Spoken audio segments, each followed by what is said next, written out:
L'Alliance des États du Sahel traverse aujourd'hui des moments très difficiles, dus à cette ambition impérialiste de vouloir coûte que sur le continent africain, qu'il n'y ait jamais une puissance qui puisse relever la tête, sortir la tête de l'eau.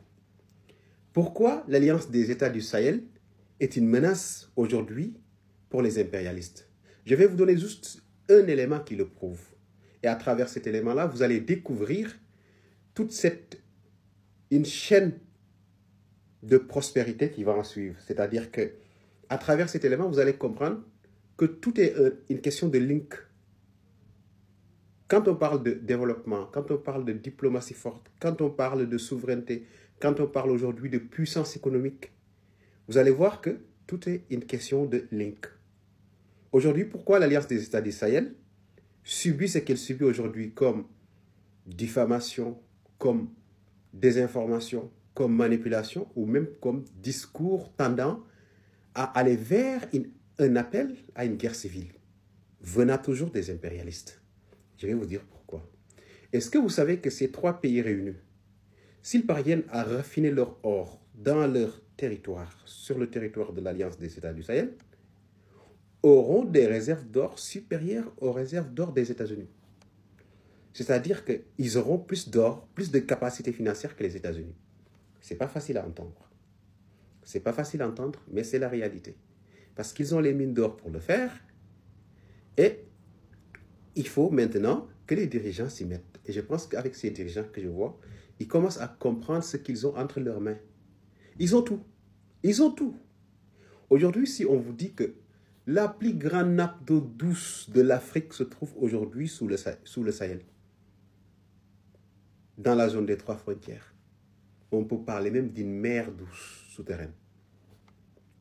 Et aujourd'hui, ces trois pays-là qui ont une capacité de bâtir une monnaie à travers les réserves d'or, c'est une monnaie qui va être forcément très forte.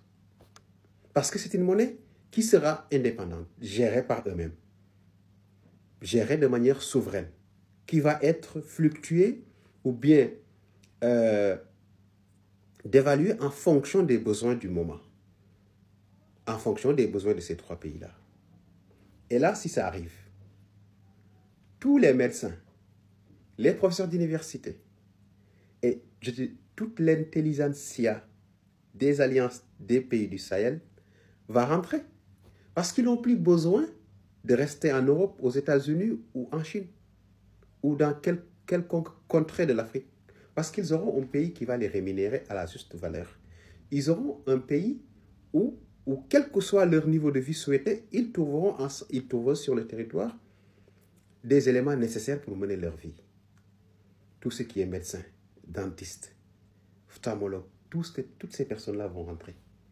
Et tout ça est parti de quoi? De l'or. L'or de l'Alliance des États du Sahel aiguise les convoitises. Et c'est pour ça que vous allez tout voir. Vous allez tout entendre. Toutes les manipulations possibles dans ce monde, vous allez l'entendre. Mais ne vous inquiétez pas. Ces gens-là ne vont pas se laisser faire. Et je pense que, honnêtement, il faut que les Africains se réveillent. Les gens-là ne viennent pas se battre ou bien n'envoient pas des armes en Afrique pour défendre les Africains. Ils le font pour retarder les Africains, mieux dominer l'Afrique. Maintenant, tous les États qui le comprennent, tant mieux. Si les États ne le comprennent pas aussi, c'est dommage. Mais sachez qu'aujourd'hui, l'Alliance des États du Sahel est une vraie menace pour l'équilibre ou bien la configuration actuelle des relations internationales sur le continent africain. Ou bien la guerre d'influence sur le continent africain. Et tout est parti de ça, l'or. Ils ont l'or, ils ont tout. Ils ont le bauxite, ils ont le cobalt, ils ont l'uranium, ils ont l'or, ils ont le pétrole. Ils ont le cheptel, vous voyez le cheptel du Mali. Ils ont tout pour se développer. Donc, et tout le monde sait que la plus grande aujourd'hui hantise des États impérialistes, c'est de voir une entité africaine organisée qui se développe et qui commence à bâtir quelque chose de solide, quelque chose de réel. Je vais vous faire une analyse dans ma chaîne MGI News de beaucoup d'éléments qui prouvent aujourd'hui que l'Alliance des États du Sahel est une menace réelle pour l'équilibre ou bien la configuration actuelle des relations en Afrique, c'est-à-dire les relations entre les pays du Nord et les pays du Sud ou bien entre Sud-Sud. Parce qu'aujourd'hui, avec la délocalisation, il y a beaucoup d'entreprises qui sont délocalisées dans le sud, mais en réalité, ils appartiennent au nord. Mais je vais vous montrer dans des analyses beaucoup plus approfondies comment l'Alliance des États du Sahel, à travers ses ressources, peut bâtir une monnaie solide, une monnaie très solide pour faire face aujourd'hui à toutes ces pressions et pour aujourd'hui sauver sa population de la misère et de la pauvreté et être une grande puissance qui va concurrencer avec les grandes puissances parce qu'ils ont l'or, ils ont tout. Ils ont tout. Tout. Citez-moi une seule ressource au monde qu'il n'y a pas chez eux, qui est stratégique. Il n'y en a pas.